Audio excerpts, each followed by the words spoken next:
प्रिय विद्यार्थियों, नमस्ते। आज के इसी कंटेंट में हम चर्चा करेंगे छायावाद के बाद हिंदी साहित्य में आने वाले युग प्रगतिवादी विचारधारा के उन्नायक कवि, प्रमुख कवि नागार्जुन द्वारा रचित उनकी प्रसिद्ध कविता हरिजन गाथा के अग्रिम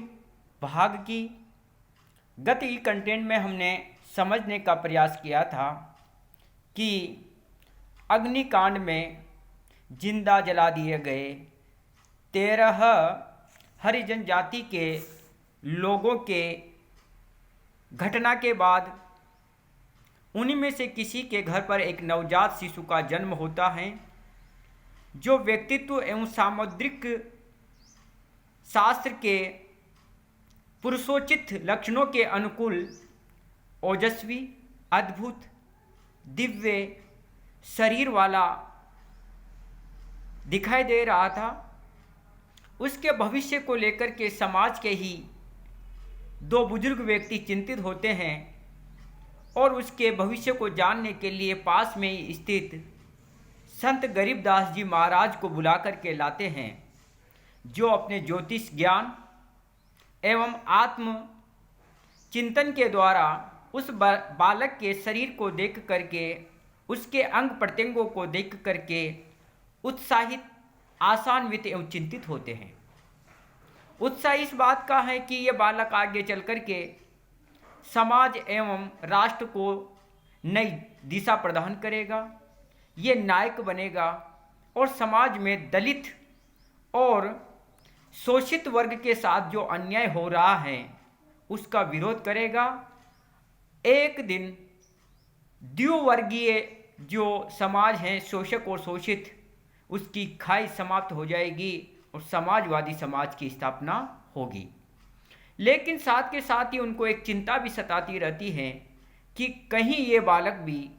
उच्च वर्ग, पूंजीपति वर्ग, धनिक वर्ग के हाथों न लग जाए जो इसकी हत्या कर दे। परिणाम स्वरूप वह दोनों बुजुर्गों को समझाते हुए उस बालक को समाज से दूर, बस्ती से दूर कहीं अपरिचित जगह पर ले जाने की बात कह करके अंत में उस बालक की भविष्यवाणी करते हुए उसके अद्भुत कार्यों और व्यक्तित्व को मन ही मन में अनुभव करते हुए खुशी के साथ उठ करके बिना कुछ कहे सीधे नदी के किनारे पर चले जाते हैं।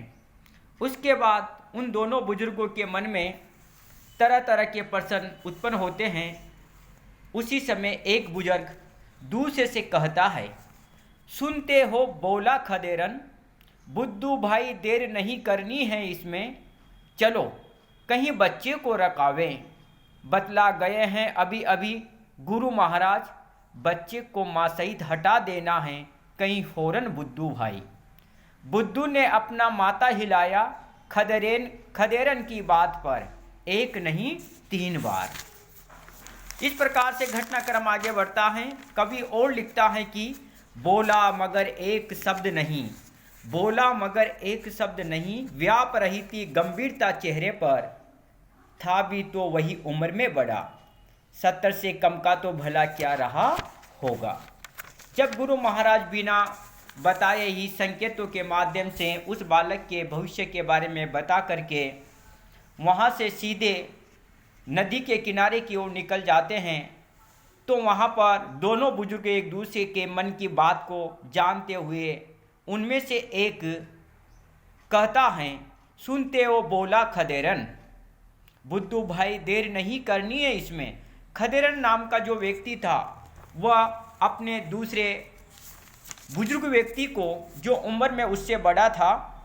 उससे कहता है कि हे बुद्धू भाई, तुम बाबा की भविष्यवाणी सुन चुके हो,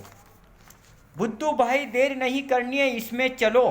अब इसमें हमें देर नहीं करनी है, कहीं बच्चे को रकावे। आपने बाबा की भविष्यवाणी को सुन लिया है, अब हमें इस कार्य में देर नहीं करना है, इस बालक को यहाँ से लेकर के कहीं दूसरी जगह रख करके आ जाते हैं। बतला गए हैं अभी अभी गुरु महाराज, गुरु महाराज हमें अभी अभी बतला करके गए हैं, अर्थात उन्होंने कहा है कि बच्चे को माँ सहित हटा देना है कहीं फौरन बुद्धू भाई। हे बुद्धू भाई, इस बच्चे को माँ सहित अभी अभी तत्काल इसी क्षण यहाँ से दूर ले जा करके रख देना है, दूर ले जा करके इस बस्ती से इसे दूर हटा देना है। बुद्धू ने अपना माथा हिलाया। खदेरन की बात को सुन करके उम्र में जो ज्येष्ठ था बुद्धू, उसने अपनी स्वीकृति देते हुए अपने सिर को हिलाया और एक नहीं 3 बार उसने स्वीकृति प्रदान की, अर्थात उसका संकेत था कि आपकी बात सत्य है और इस बालक को कहीं दूर हमें माँ सहित अपरिचित जगह पर भेज देना चाहिए। वह बुद्धू जो उम्र में ज्येष्ठ था, जिसकी उम्र लगभग 70 के आसपास होगी, 70 वर्ष के आसपास का वह वयोवृद्ध बुद्धू था, उसने अपनी गर्दन को, अपने सिर को हिलाते हुए स्वीकृति दे दी, लेकिन बोला मगर एक शब्द नहीं। वह एक शब्द भी नहीं बोला। व्याप रही थी गंभीरता चेहरे पर, था भी तो वही उम्र में बड़ा, उन दोनों में उम्र में वही बड़ा था और यहाँ तक कि उस बस्ती में भी उम्र के लिहाज से वह सबसे बड़ा था। इसलिए वह बिना कुछ बोले सिर हिलाते हुए अपनी स्वीकृति प्रदान कर देता है। उसी समय उसके चेहरे पर भयंकर गंभीरता छाई रहती है, अर्थात वह गंभीर होकर के, चिंतित होकर के उस खदेरन नाम के वृद्ध व्यक्ति की बात को स्वीकृति प्रदान कर देता है और वह 70 वर्षीय, कम से कम 70 वर्ष का जो वृद्ध था बुद्धू, वह आगे की रणनीति के लिए अपनी बात को कहने के लिए तत्पर हो जाता है। कवि कहता है कि दोनों जब एक दूसरे से वार्तालाप कर रहे थे तो उस समय खदेरन की बात को सुनकर के बुद्धू कहता है, तो चलो उठो, फौरन उठो, शाम की गाड़ी से निकल चलेंगे, मालूम नहीं होगा किसी को, लौटने में 3-4 रोज तो लग ही जाएंगे। बुद्धू भाई तुम तो अपने घर जाओ, खाओ पियो आराम कर लो, रात में गाड़ी के अंदर जागना ही तो पड़ेगा, रास्ते के लिए थोड़ा चना चबेना जुटा लेना, मैं इतने में करता हूँ तैयार, समझा बुझाकर सुखिया और उसकी सास को। इस पद्यांश में नवजात बालक को बाबा के कथन के अनुसार कहीं दूर ले जाने के संबंध में दोनों वृद्धों खदेरन और बुद्धू के बीच हुए वार्तालाप का कवि ने वर्णन किया है। बुद्धू भाई ने खदेरन से कहा कि चलो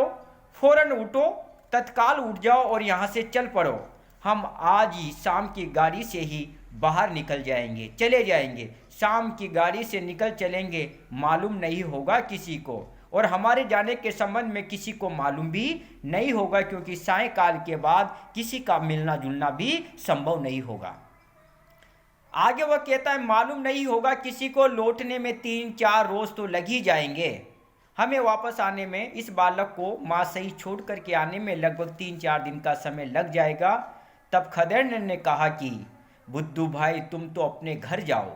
हे बुद्धू भाई अभी इसी समय तुम तो अपने घर जाओ, खाओ पियो और थोड़ा सा आराम कर लो, क्योंकि रात में गाड़ी के अंदर जागना ही तो पड़ेगा, क्योंकि आज रात गाड़ी से जाना है तो गाड़ी में कोई अनहोनी न हो जाए, बालक के साथ कोई दुर्घटना घटित न हो जाए, इस बालक की रखवाली के लिए हमें रात भर जागना ही पड़ेगा, इसलिए तुम जाओ और थोड़ा सा आराम कर लो, रास्ते के लिए थोड़ा चना चबेना जुटा लेना, और तुम जानते हो कि हमें वापस आने में लगभग 3-4 दिन का समय लग जाएगा, इसलिए रास्ता काटने के लिए भोजन की व्यवस्था नहीं हो पाएगी, तो कुछ खाने के लिए जो भी चना चबेना थोड़ा सा हो उसका इंतजाम कर लेना, उसका प्रबंध कर लेना, ताकि रास्ता आसानी से कट जाए। मैं इतने में करता हूँ तैयार, समझा बुझाकर सुखिया और उसकी सास को। और खदेरन कहता है कि हे बुद्धू भाई आप तो चलने की व्यवस्था कीजिए, और इतने में जहाँ तक आप व्यवस्था करोगे मैं भी नवजात शिशु की माँ सुखिया और उसकी सास को समझा बुझा करके चलने के लिए तैयार करता हूँ। यहाँ पर कवि ने इस घटनाक्रम को वार्तालाप शैली में हमारे सामने रखने का जो प्रयास किया है वह निश्चित रूप से सफल है। जय हिंद, जय भारत।